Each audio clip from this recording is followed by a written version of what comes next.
Today's webinar is Drupal for Project Managers, Part 4, Maintenance, with Heather James, who's the Manager of Learning Services, and Jen Schramek, who's the Senior Project Manager here at Acquia. She's also a Scrum Master here at Acquia. So this is Jen, and this is me. If you want to contact us and you want to contact Jen, please feel free to do so.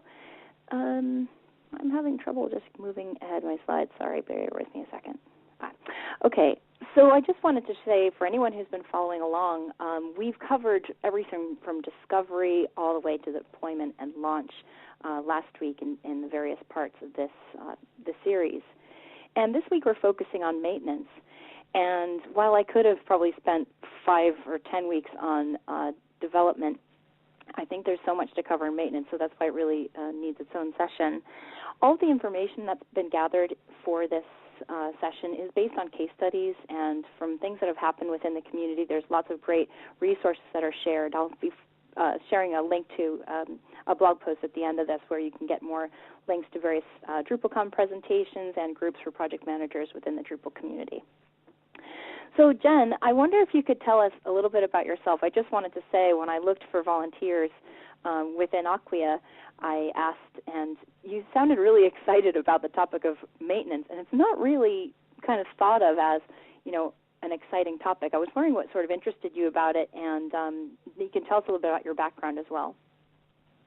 Well, hi, nice to meet everybody. My name is Jen Schramek. I have been working as a project manager, both online, offline types of projects, including construction and program management for nonprofits and web stuff for about 18 years, and with Drupal for since 4.6, so since about 2006.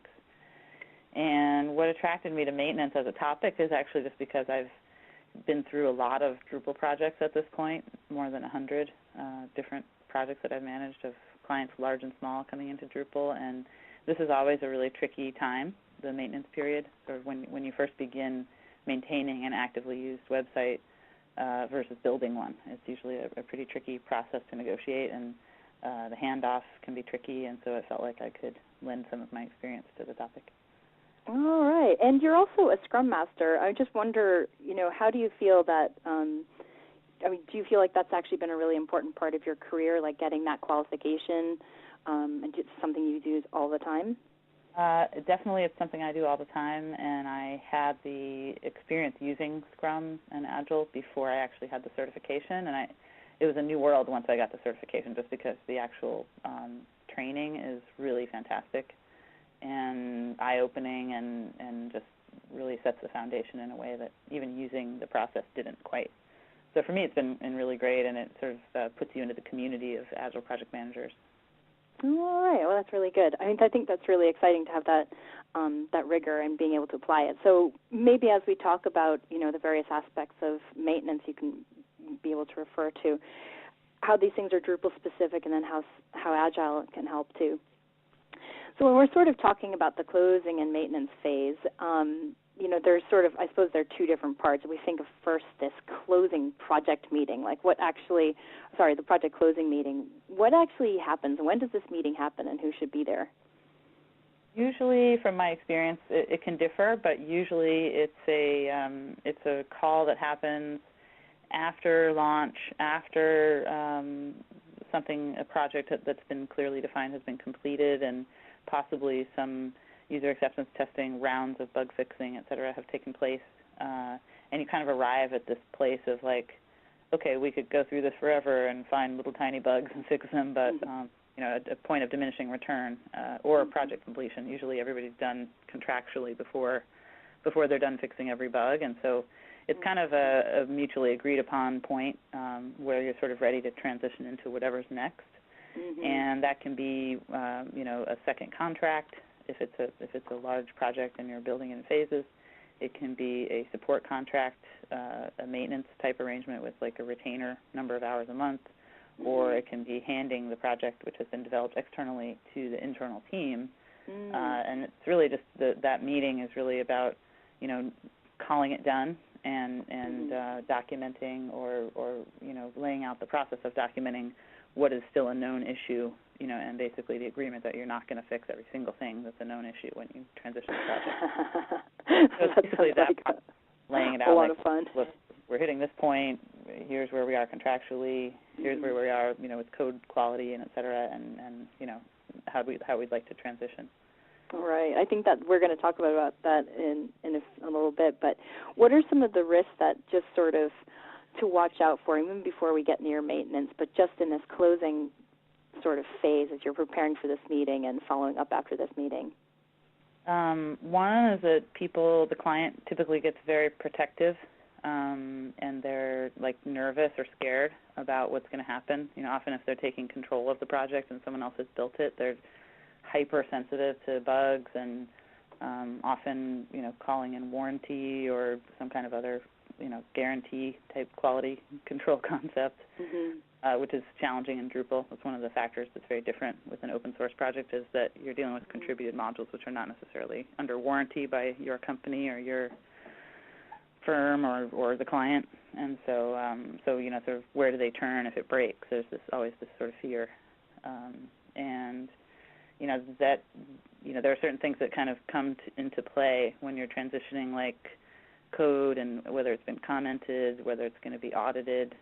When you're talking about bigger projects, sometimes there's a security review at the point of handoff, and you've got to have crossed your I's and dotted your T's. Right. Reverse it. So that kind of right. You're doing 508 compliance, so ADA compliance with web readers and things like that. That's often a point where you recognize that gets audited, or they start to recognize any holes in that kind of work. So it's really just the clients typically are trying to push the contract as far as they can get and get as much out of it as they can in terms of bug fixes and features, and your company is probably trying to do damage control at the very end and typically trying to manage scope that has crept, sometimes visibly, sometimes invisibly, and so it's just a really challenging crux of all of these different fears and concerns and things that come up. So. Right. I suppose it's a good segue. In this slide here, it's sort of just talking about that whole handoff and the documentation. I suppose that's that question of transition. What types of things do get delivered in the handoff then? I mean, what are the various scenarios of what takes over? That's a really good question. Varied. It can include training, both sort of administrating the Drupal site as well as more developer-centric training. It can include certain level of maintainability of code or contribution in some cases, in some projects. It can be documentation, although Agile tries to steer clear of paper-heavy transition. It can include just. How do you mean that? Actually, just maybe you can give an example of how you mean. They need to know what's happened. So I guess what kind of documentation versus trying to avoid a heavy paper-based documentation? I think the type of things that I like to hand off are documentation around permissions and user roles, things where a spreadsheet of all those things is really helpful, just in terms of the client, whether they're reporting something as a bug or not. Those sort of complex matrices of things can be helpful to document, where they're just a sheet of paper or a spreadsheet or something like that. But things like doing a 6-month-long agile project where you try to keep wireframes all current, for every single changing small decision is, I think, just really a huge amount of hours without much return because they usually are not revisited. So Agile generally, tries to limit documentation to where it's actually useful, where someone can actually look at the site and determine how it's configured. You don't need to write anything down. You just need to show them where they can look for that. So. Right. I have a note here about documenting assumptions, and I think that's kind of interesting. I'd be curious of what if you've seen anything in terms of in real life what happens when the assumptions aren't documented. You and I talked about that earlier. Sometimes it can be in code, so where the developers have taken a particular decision to do something maybe a little out of the box or outside of the norm, but for a particular reason. Maybe there's an integrated feature that just doesn't work well with a normal configuration, so they had to do it to get something to work. but maybe they didn't document the reason why that decision was made. And so if, later an internal team or some other partner or, some other independent developer looks at that code and, they're trying to figure out how to fix something and see this aberration from the norm and it's not documented, they have to assume, okay, did this person just not know that that was not normal, or, or is this a bug or what have you? So documenting why certain decisions are made in addition to the code is a really good idea. And just as you're going, it's a good sort of cover your butt measure as well as a project manager to, when you're making a decision, when you're recommending a particular course of action with certain assumptions and a client goes against it, it's really good to have documentation of like, hey, we said we made this suggestion, here was why, these were the assumptions that we had based on the requirements that we had, which is why we made this decision. You said no, we said these are the possible ramifications of saying no. You said no anyway.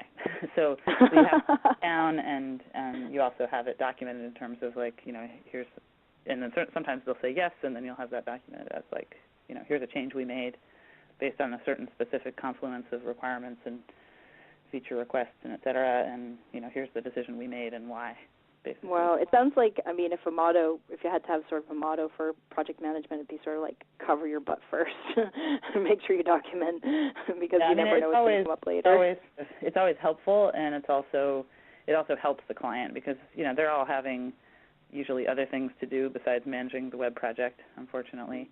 And then also very often there's changes of staff in the middle of things, and so people are coming in ice cold to the job, to the company, and to the project, and not having any history of the assumptions and changes that have been made and discussions that have been had, then, it can be a time waster just getting them up to speed and, rehaving conversations you've already had because you didn't document them. So it can just be helpful, especially for long projects, to just keep some basic decision-making documentation.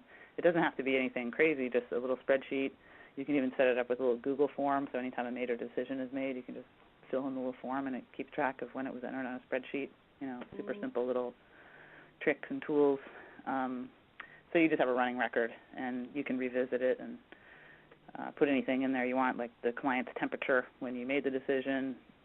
Sometimes they make decisions that are rash because things are upset right in the moment, and if you wait a month, you can revisit it and get them to make a sensible decision if they didn't make one first. All right. So this would be sort of an internal document. It's interesting, yeah. I think about some of the issues of best practice with code commenting in terms of what's client-facing and what you keep internally.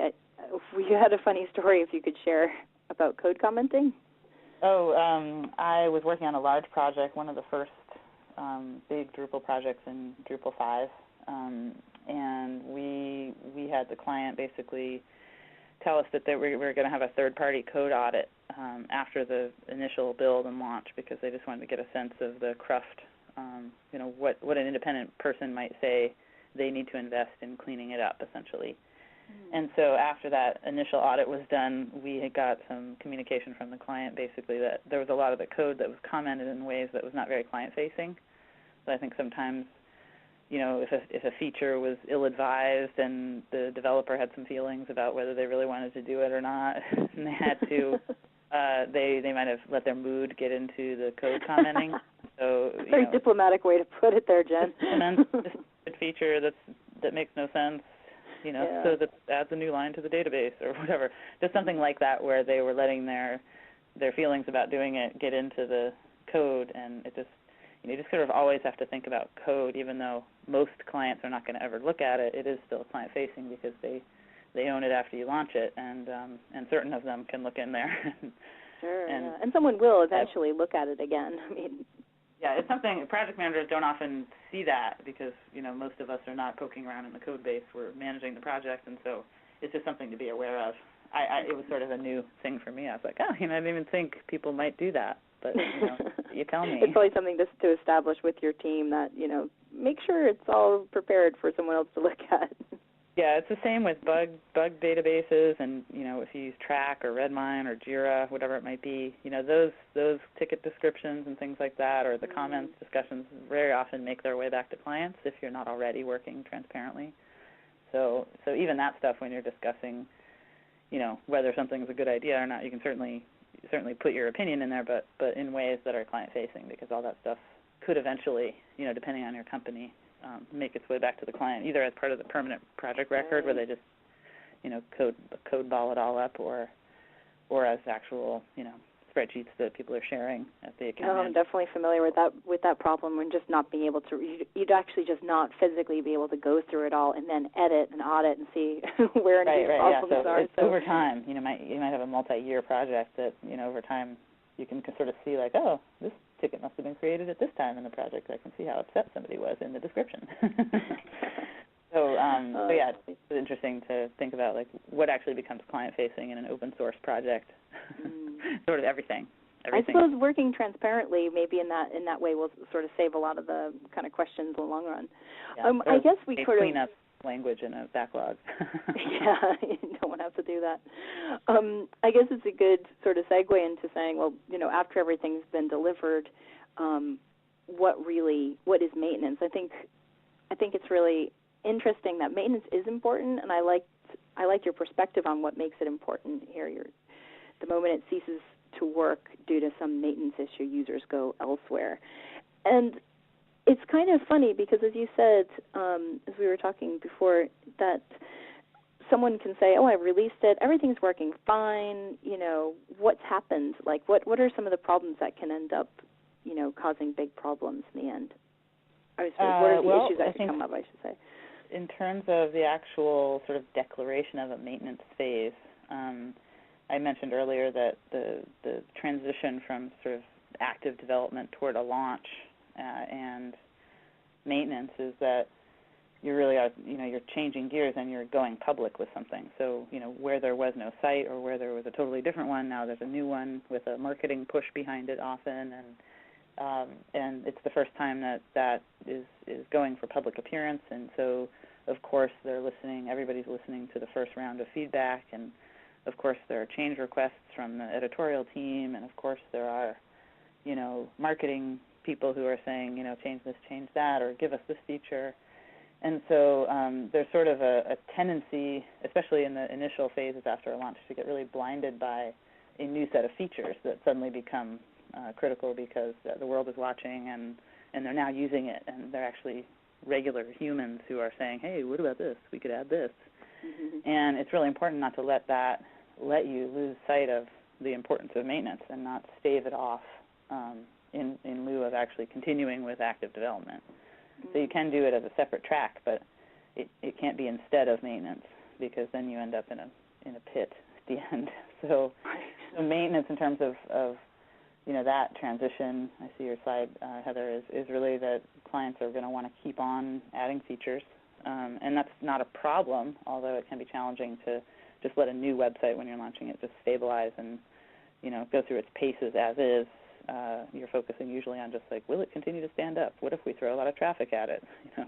What if there's a user error? What happens then? How do we manage it? So it's a good idea to have at least a short period of no new features while you let a site kind of stabilize after launch. But then typically clients will want to continue to put features in, up until the last minute when you're launching something, and lose sight of the fact that they've just gotten 90% or 80% there already. They get focused on that final 20%, but that final 20% was the final 20% for a reason, and that's usually because it's the least important stuff, or the stuff that you have least amount of clarity about whether it's actually going to be used or useful, or the least clarity about how you're going to use it as a company to leverage it or what have you.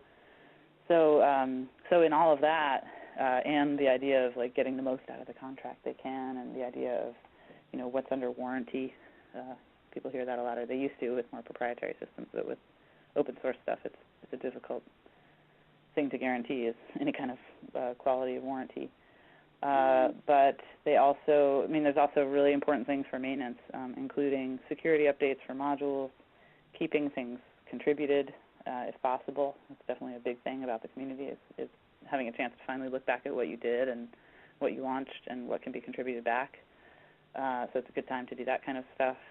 A lot of times in maintenance it requires working with module maintainers in Drupal and getting them to commit patches that you're making and that kind of stuff, and leaving all of that for a year and a half while everybody uses the site and adds new features, and then trying to do it all at once before Drupal 7 upgrade is bad timing, because then all those module maintainers have moved on to, updating and managing their Drupal 7 module, and they don't really want to be doing a whole lot with 6. Right. I suppose people should be thinking about that now, is Drupal 7 is pretty mature, and there's so many modules that people are already thinking, okay, how is this going to work as we upgrade to Drupal 8? Right. A lot of it is maintaining the upgrade path, constantly looking at how you can maintain the upgrade path, how you can smooth it out, what you can do. One thing I mentioned on our call earlier is actually a lot of times when I've worked on projects that are going into a maintenance phase or launching and then going into active development after that, there is a lot of undevelopment, simplification going on, where they realize they've over-engineered something. The analytics tell them, they're like, look, people just aren't using this thing, and we're maintaining it, and it's going to be, painful to upgrade. Let's just un-engineer this for the next release. Let's take out some of these event management things. Let's remove some of these fields that aren't being used. So, learning where you can simplify is as beneficial and as good a reason to go Agile as any other. But it's one of the key things that has to happen in maintenance. It's generally not what everyone has in mind in terms of new features is to undo them. Yeah.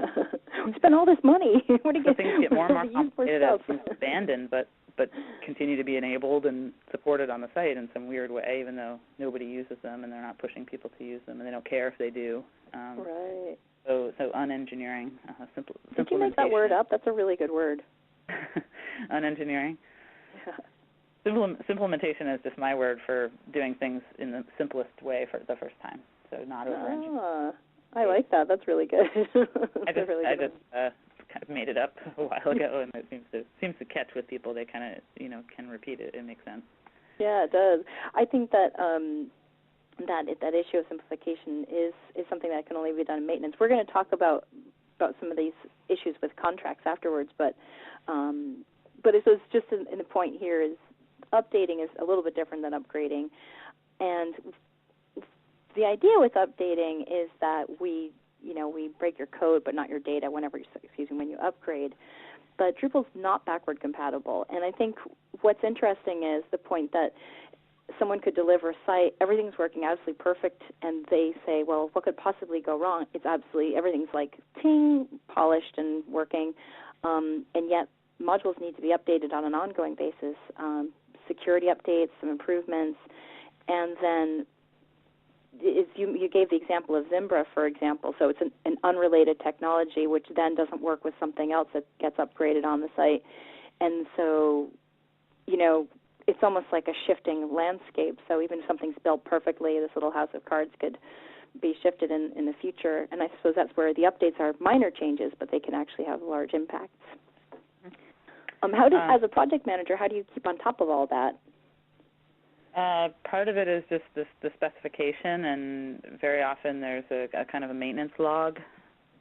I've definitely done that before for large projects where there's, everything from their name servers where they're doing LDAP for security logins that aren't related really at all, aren't hosted, with our company or aren't Drupal-based. They just, as a central place, keep a log of, here's all the systems, here's what connects, and when our last version is, when it needs to be updated, so that there's some connection of everything. Mm-hmm. Also, I think just there are certain tickets that you do during development that just need to be revisited, and keeping those in as a cyclical ticket, or just creating 10 versions of the same thing and just dropping them in different releases so that you remember to revisit them. That kind of stuff, or just handy little tricks to keep things above board. Sometimes they come up as a surprise. The December thing that you talked about, that was not even something on my radar as a project manager. The fact of hey, we're going to upgrade the servers that the hosting is sitting on, and so there's like 18 different systems that you have to upgrade. Mm-hmm. Whoops, and there's no option. So when that kind of stuff comes up as sort of a sneak attack, you have to fit it in your budget somehow. It can be really painful. Right, and that's completely unrelated to Drupal in a way, but is that indicative of just Drupal projects because you have so many other technologies around the site as well? I think just, for any large project or the more complex and large, the more likely that you're going to have other things that are dependent even including contracts and service contracts that run out and things like that, you have to stay on top of.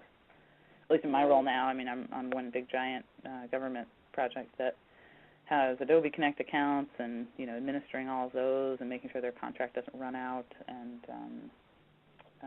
that their URLs are all hosted and everybody's squared away with that. And so there can be just a lot of, different things that come into play. And just keeping a log of the integration points from the start. Usually it's part of the requirements. And so anywhere there's an integration point, there's typically some kind of dependency on, how's that working on what version. Right. And then in terms of budget, since that came up, typically, at least as a guideline, the 80-20 rule, 20% of a project's initial budget should be counted on for annual maintenance, and 80% can be, new features or what have you. Oh, okay. I suppose the client should know that up front then. I suppose we will talk a little bit about it after in a little bit about the contract, so that's interesting. I thought it would be good to ask ways to say no, and it seems like the options here are sort of don't say no.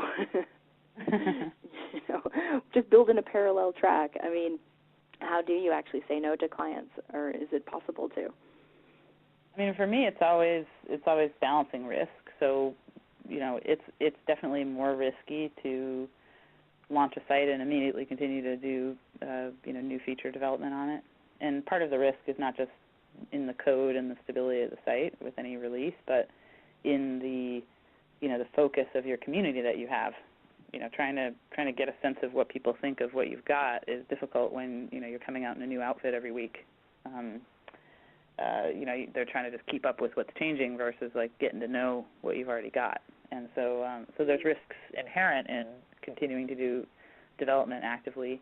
I think it's really just about being really clear about like, here's what we consider maintenance, here's what we estimate maintenance for your site is going to take. The more integration points, the more complex, the more maintenance budget.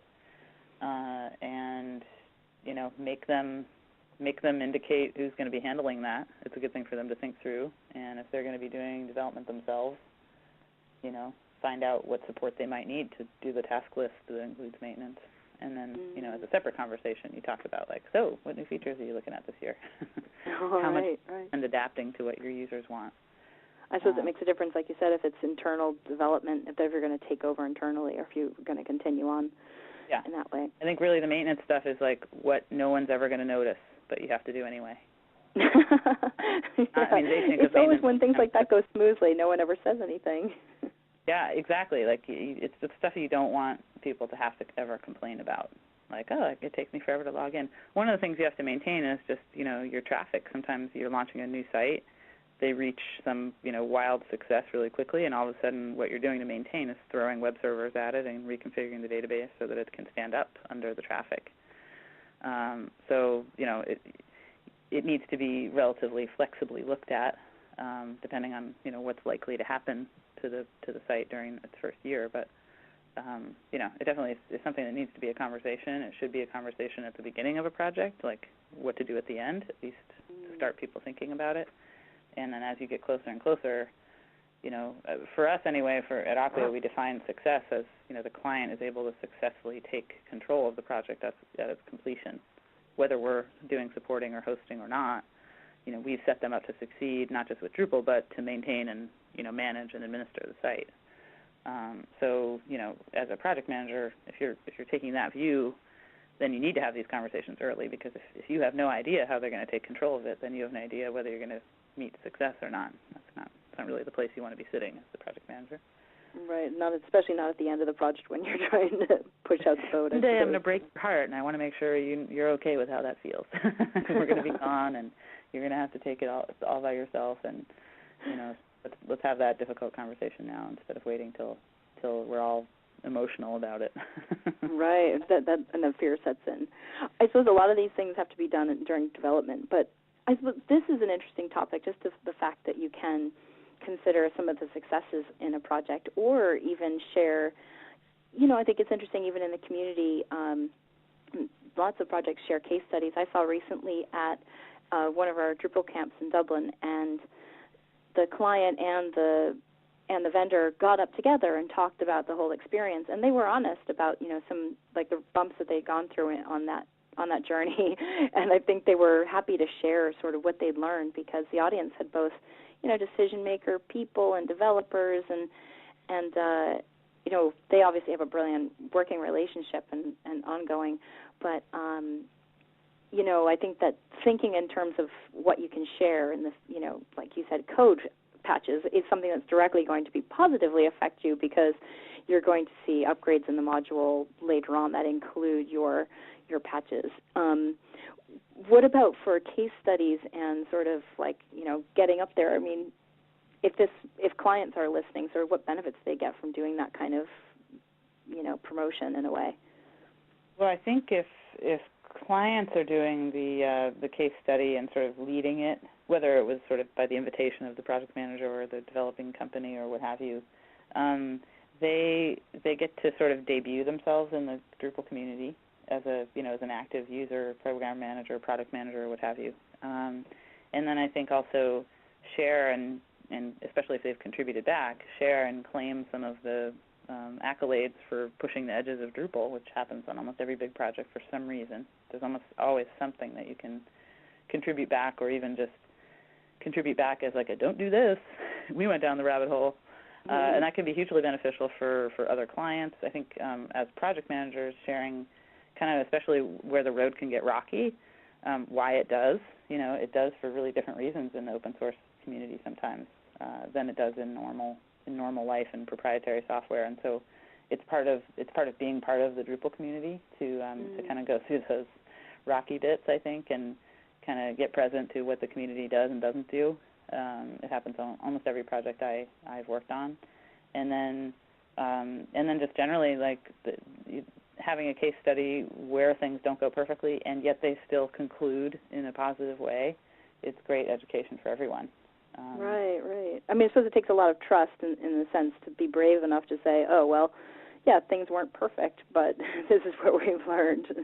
Would you bring that up at the end of the project with a client, or would you probably introduce that at an early stage, that, the fact that there's going to be we will be able to bring you to a point where you will be able to contribute to the community?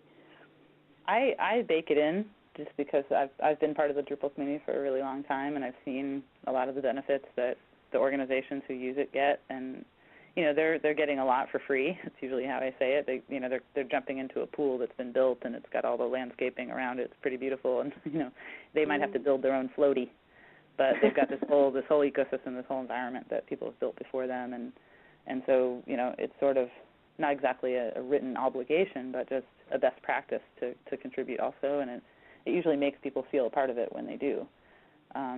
Some people as project managers have contributed in that way, doing a case study. You might not be a coder, but it's one great way that project managers can contribute is just doing, even birds of a feather sessions at camps and conferences about projects that they've worked on and, what they encountered as challenges.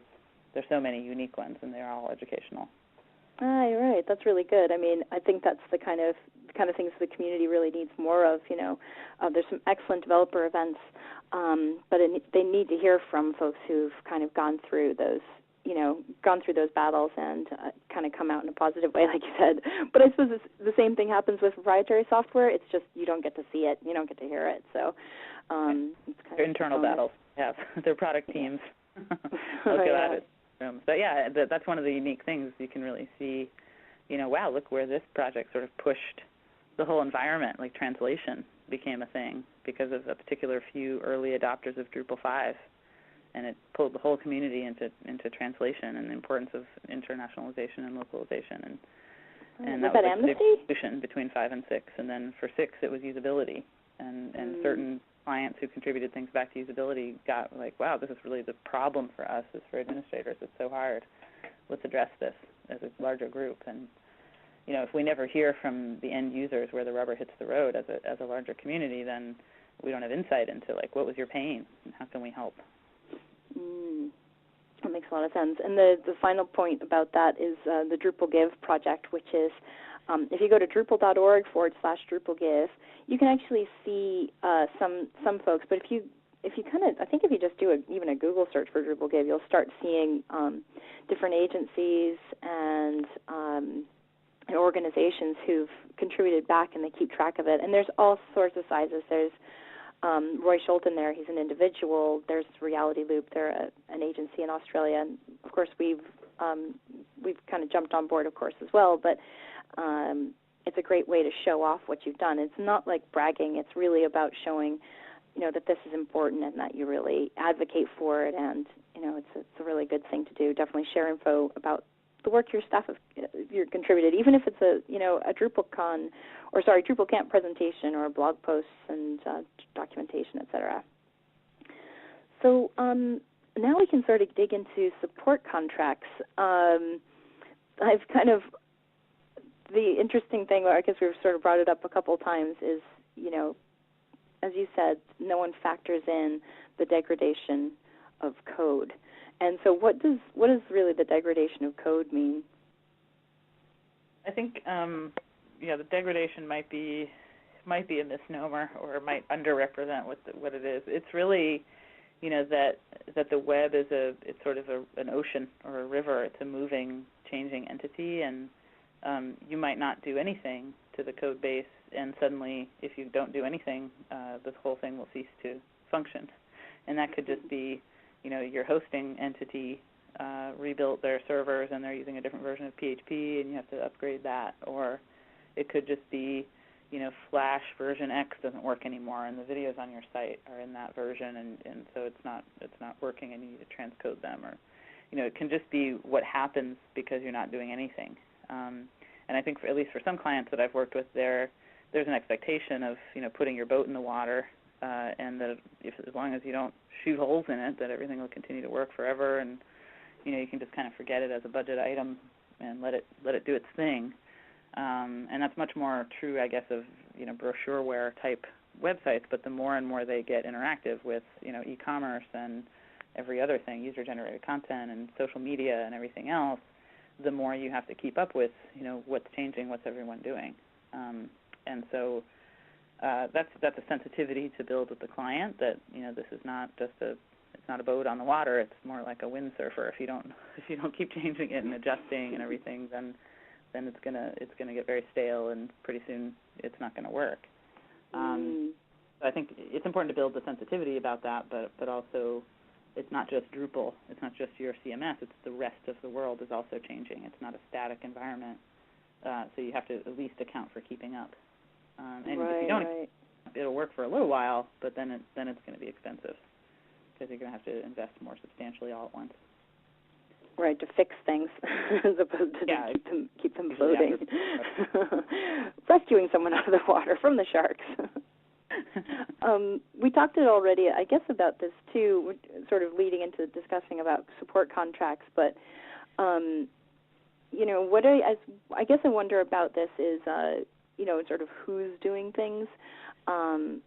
Is it more the norm that, like you said with Acquia, that we're trying to make sure that the internal teams can maintain this, or are we in an unusual situation because we're working with larger companies? What are sort of some smaller agencies sort of usually continuing on in these relationships of, keeping the site maintained and also doing ongoing development? Well, having managed an agency before, I can say, in maintenance, some of the key concerns were, is it going to be worth it for us as the company doing the maintenance, based on how many hours it is a month, the distraction that it might be based on the client, if they're like a heavy need client or they need a lot of communication, but you're only on a 10-hour a month retainer, and so it's taking 5 hours a month to manage 10 hours of work, that might not be profitable. And so, have those conversations with people, with your clients, and consider what it's going to actually take to serve a maintenance contract and what you're willing to give, basically. If you have a whole bunch of them, a whole bunch of maintenance contracts, at least the company that I used to run, we essentially created a maintenance team, which was a little bit like Acquia's support team, but elite support, where we had actually retainers of some number of hours per month per client, and we would basically, keep one team busy, sometimes really busy, sometimes not so busy, doing things for a big set of clients. So it wasn't a constant distraction of other other teams, sort of you never can predict when things will come up in a maintenance project. So right. Sort of it's like all hands on deck then when something major happens. What bandwidth are we going to be doing maintenance and support, and what does that actually include? I think with the who's going to do what, it's just a really important conversation, especially, we run into it a lot because we do support and hosting of Drupal, and also of other services if we have them in our contract. But if we don't, then we're expecting someone at the client to do maintenance of certain things, and, don't assume that they know that. So at the end of a conversation about maintenance, it should be really clear, here's the system, here's the integration point, here's who's maintaining that. If it's, if it's your company, if it's your developer, make sure that's really clear, make sure what maintaining it means is really clear, whether it's like checking in every 90 days or being at the beck and call of a client 24/7, 365, it could be really different. So just make sure, you know who's doing what and when. Make sure that's really clear with the client and everyone who's touching the site. Marketing people, it's going to help you if they know that you're not at the beck and call of the project owner. It's, every 90 days we're doing a feature release, basically, or whatever the arrangement is. If everybody knows that, they're not constantly harassing you for when are we getting this feature. I guess I can sort of imagine there are clients where, someone just delivers a site and gives them that 90-day period, here's your warranty, and then see ya.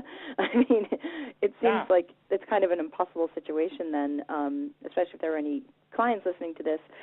I was asking before, like, what are some standards, and you said there weren't any standards. That seems to be a little worrying, doesn't it? Oh, as far as warranty? Yeah, but there's no sort of standards across the industry or even across the Drupal community that we're aware of. Not that I'm aware of, not with Drupal sites. I mean, definitely I've seen warranty on, if we do any customization to modules, then we have that work under warranty, and, our theming has been tested, and, essentially, like, if we said it's fixed, then if that thing we said is fixed breaks, then, it tends to count, especially within a certain period, it counts as a bug in the development versus, somebody changed their module version and now this doesn't work anymore. All right, so it's a bit different. Yeah. I guess we sort of covered that in this part here. I want to touch on security only because it's something ongoing, and I think maybe project managers aren't totally aware of, this aspect of it, because since the development, it has to do with development in a way, but lots of problems can be introduced where something could have been built by your team, and then the client can go and change configuration or do something just to make it work in their eyes, and then they can actually come up with or kind of create problems. And then, of course, lots of security advisories come out quite frequently, and things that were accepted practices before are suddenly something you have to be worried about. So I just wanted to make a point that if you do log into your Drupal.org account, you can set to sign up for the security announcements, and that's something that you should know about at the same time your developers do, and so you're proactively kind of like aware of what's kind of going on in the community. I think it shows being aware. I suppose, is that something you'd expect, Jen, for a project manager to be able to do? Not necessarily an actual maintenance security update. Sort of to be aware of it, I guess, or to be proactive on that point? Or? It's definitely good to be aware of. It's good to discuss with clients whose sites you're maintaining. We get these, we're subscribed to them, and here are the times when we do it immediately without even asking you. Here's where we'll ask you, and here's where we actually don't recommend doing it right away. Do it when you upgrade the site or whatever. So you should have a plan laid out for things like that, because they're likely to come up, and there are some security updates that you really shouldn't wait to do, even if it's like a couple days to ask the client or until they get back on vacation, and they shouldn't say no if they're thinking. So there definitely is a quality of security update that you should just have an agreement to do. They take less than typically, an hour to run on a client, but you want to have it like it's not a choice, because if you're hosting something or if you're supporting it, then it protects your work environment as well. So, right. I suppose you just have to, there's going to be those situations where you have to change it. Or it could be situations where the module is not even related to a project that you're working on. So, right. Totally, then you could ignore it. So you want to, someone on your team should have the critical alerts subscription, and then it's just a good thing to know generally, like, wow, this modules coming through with an update every other day. Maybe I'll steer clear of that one in my next project. Yeah, that's a good point, actually.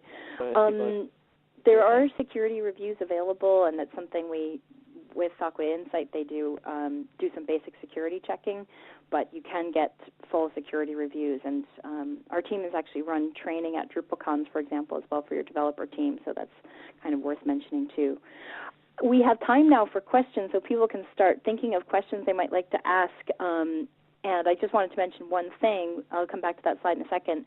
We talked a little bit about handing over to the client and talking about training, and content editing and administration is one of those funny things where, you can't just go to Drupal.org. And it just happened to me recently. I got another contact from someone who watched one of the project management webinars, funny enough, and he's got a website, and he just doesn't know how to basically manage the site, which is worrying because it makes me think, the developer didn't sort of set up some custom administration screens, or there's some gaps missing there.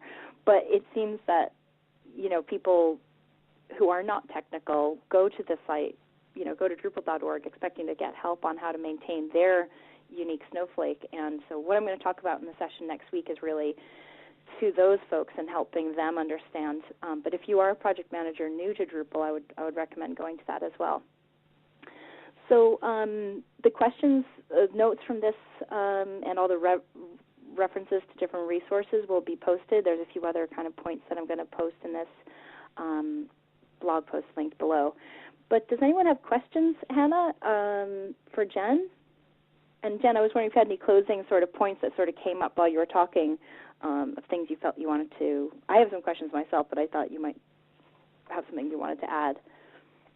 I don't know. Nothing I would necessarily wrap with that's occurring to me now, but I'm happy to answer any questions people have. Cool. Awesome. We had a couple questions come in. The first one is, do you trust module updates, especially in multi-site setup where modules are shared? Typical with popular, widely used modules like views or web forms. For example, upgrade module affects 30 sites to test 30 sites. Does that make sense? It sounds like maybe it was about whether some things are actually maintenance or they're like a lot of work, maybe. In terms of security updates for modules, depending on the project, I've trusted it or not trusted it, but I have gone to the point of doing an independent security audit of the code and the modules, and then gotten a bunch of recommended security updates that we submitted back to the module maintainers. And then I've also worked on projects where they're completely going by the security updates of the modules and Drupal.org. Awesome. Thanks so much. I just wanted to say one thing about that myself, because I'm constantly aware of the most popular modules because we train on them, and it affects me when a user interface gets updated, because I have to update the screenshots and procedures and the materials. But at one point, actually, Views was upgraded and broke. It's actually like one part of actually creating filters, dynamic filters in Views, didn't work anymore, and you could have seen the faces, I guess, of the trainers who could have freaked out, and they're in the middle of like teaching this class and something's broken. But it's kind of surprising that even with your most important, widely used modules, they still need to be tested. So, and definitely wouldn't just trust it to run automatically on your environment. So yeah, definitely test. Awesome. The next question is, could you please go over the 80-20 rule again? So the 80-20 rule, I guess it has lots of applications, but in my experience, where it hits website development is that you spend 80% of the budget developing 20% of the features. 20% of the budget developing 80% of the features, and then 80% developing the final 20%. And then generally as a standard of balance, that for maintenance, generally in projects that have gone into multiple years or multiple phases of development, I would typically account for 20% of the total budget that was used for development. So if it's a $500,000 project, then you should count on maintenance being about $100,000 a year, and that includes the standard maintenance, code decrufting, simplification, maintaining the security, et cetera. It could have some, some new features might be developed out of a budget, but because some things come up that you don't expect, it's a good practice to just count on having to spend that, and you might surprise yourself by being able to do some additional features. But that's sort of the 80-20 rule as I apply it. And then going forward, when you have a new budget, then counting on spending 80% of it for actually feature development and 20% to maintain those new things that you're building. Thank you, Jen. The next question is, should business rule logic be documented in the code or in some other way? Is there a Drupal best practice for commenting on code as it is developed? There definitely are Drupal best practices about commenting on code. Heather, you might even have instructional materials on that, I'm not sure. But yeah, there are definitely best practices. I think if there's business logic, I've seen that commented in code. It kind of depends on how complex the logic is. I worked on a project that had a gigantic form. It had about 250 fields on one screen, not by the advice of the developer, but the client insisted upon having it that way. And the logic behind, that one form between, if somebody enters this, then these 3 fields come up, and if they enter that, then these 4. All that stuff was just so complicated that they ended up commenting it right in the code, so that it was there as a unit, so that people didn't have to look around for the documentation in the code. And then sometimes it's, like I said, with the user roles and permissions, sometimes it's just non-obvious, some of the depths of the permissions in the regular, user permission screen. So when you're dealing with organic groups and, different permissions when a user creates their own group versus when they're joined as a member of a group and that kind of stuff, then it can help to do the documentation of that kind of thing in a spreadsheet, but then refer to it in the code. Like it should be an asset that accompanies the code if it moves or gets packaged up or whatever.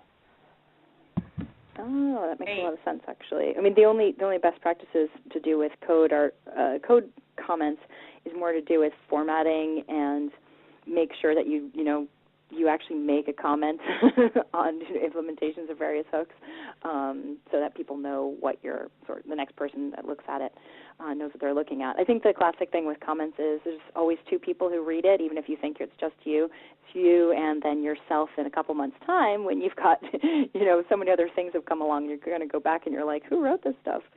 So myself. Yeah, that can come up. A couple more questions come in. Have you used configuration management module for managing content changes between live, staging, and dev site? And if so, do you have any better suggestions?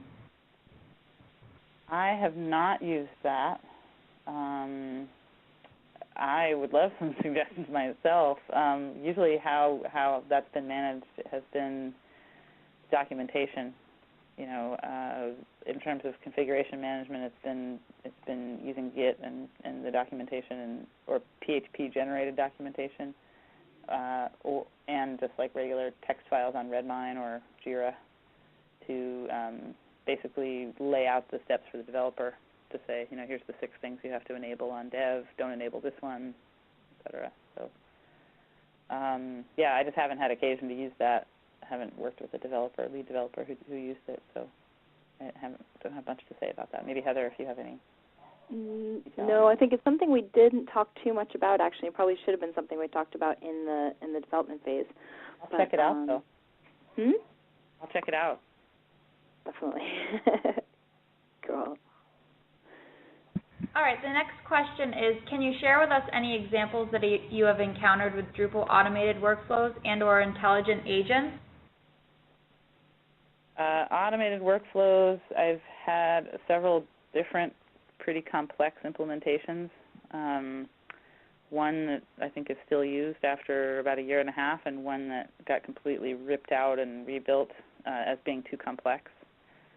The too complex one ended up being essentially for a large international human rights organization, and they have multiple language editors, a very hierarchical process of article assignment and revision and feedback, and assignment for translation and assignment for media asset relationships. And so for them it was a really, really hairy system, and they ended up cobbling together their own module to manage it.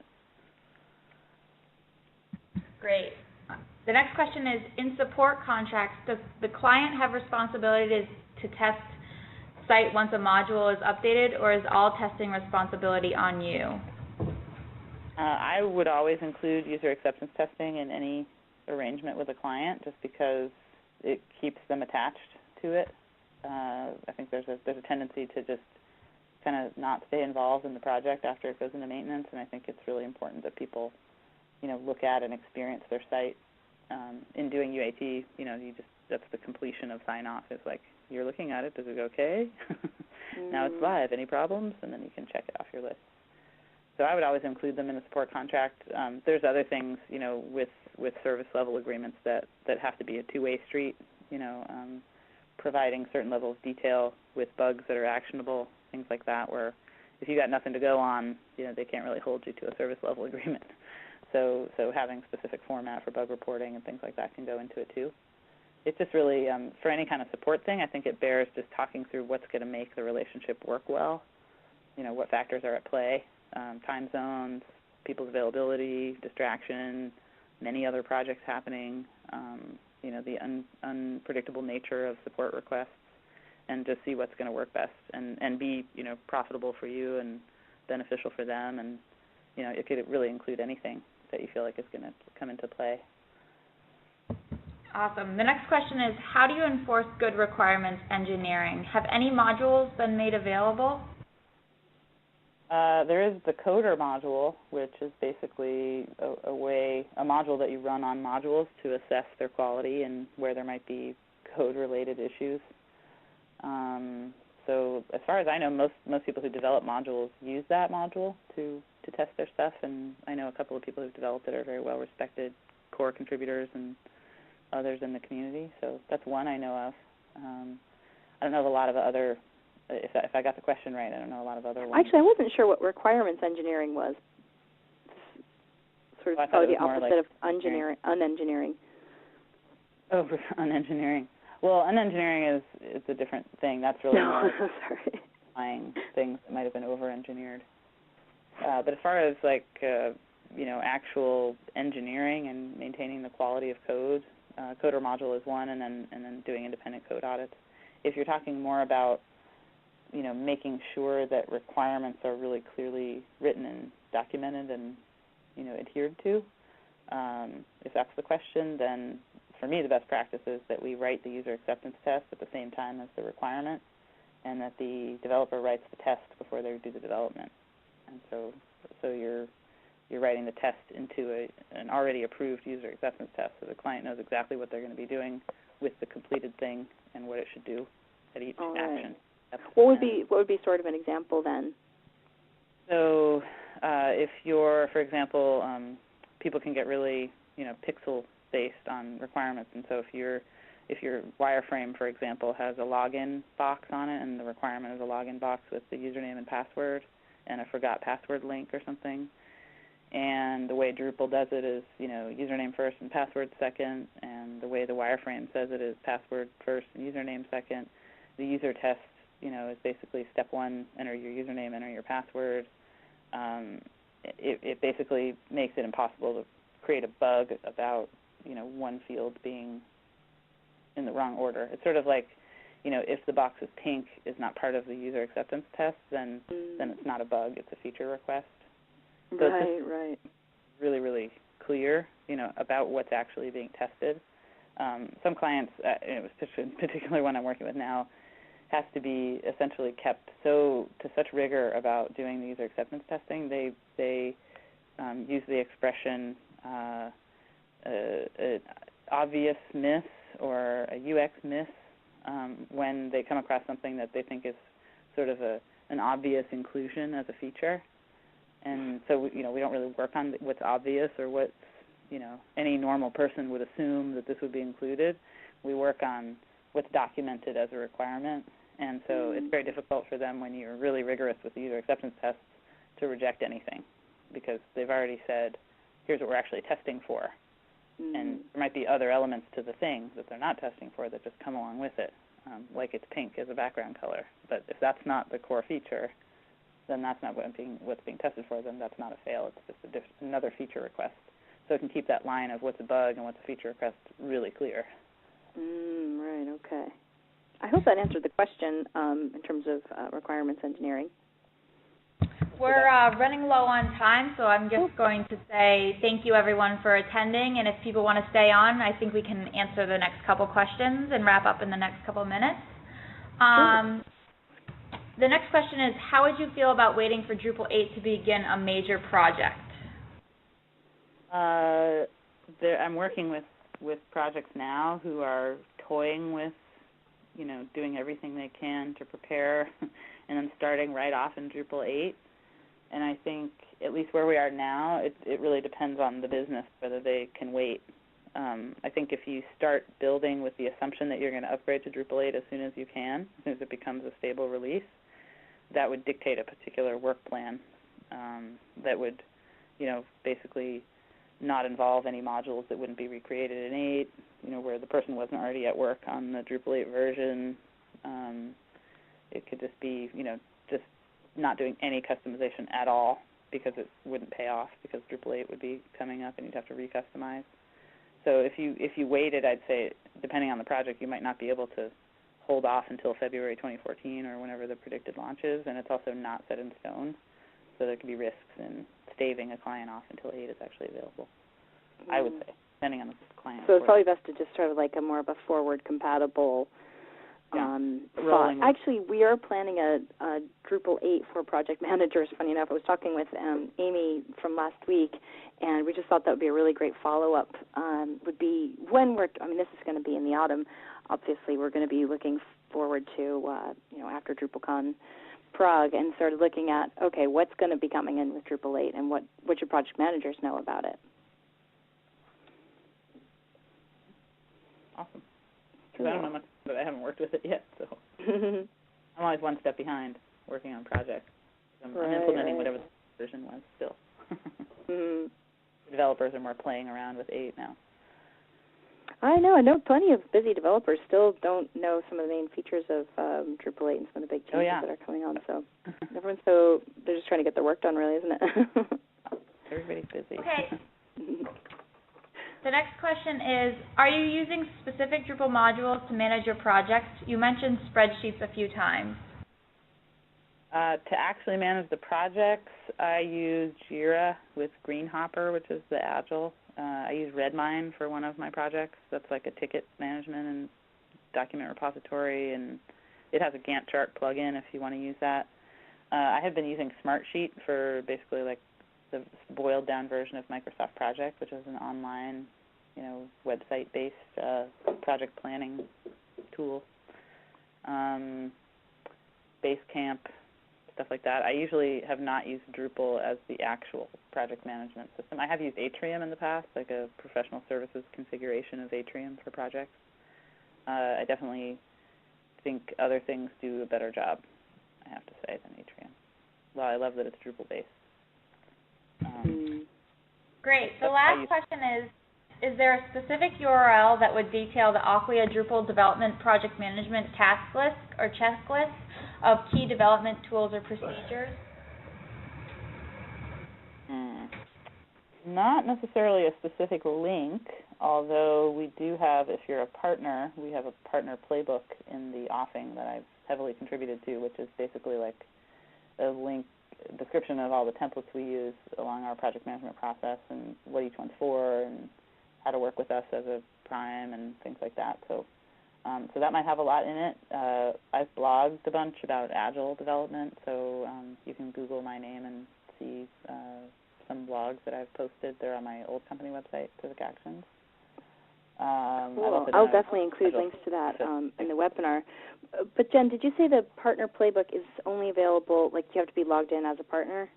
I don't even know if it's available there yet. It's just one of the GDPs and rapidly hurtling toward completion. So it might be up very soon. But I don't know how broadly that's going to be available or what the plan is with it. If there's interest, I'm happy to maybe do an Acquia blog post. I'll talk to John Forcucci about that and share what we can about our process and steps. general steps. Awesome. Thank you so much, Jen, and thank you so much, Heather. Thanks, everyone, for staying on the line, and slides and recording of the webinar will be posted in the next 48 hours on our site, and we'll also email you out a copy. Heather and Jen, would you like to end with anything? Just thank you, Jen, so much for coming today. Yeah, thanks, everyone, for your questions and attention and being Drupal project managers. Awesome. Thanks. Take care.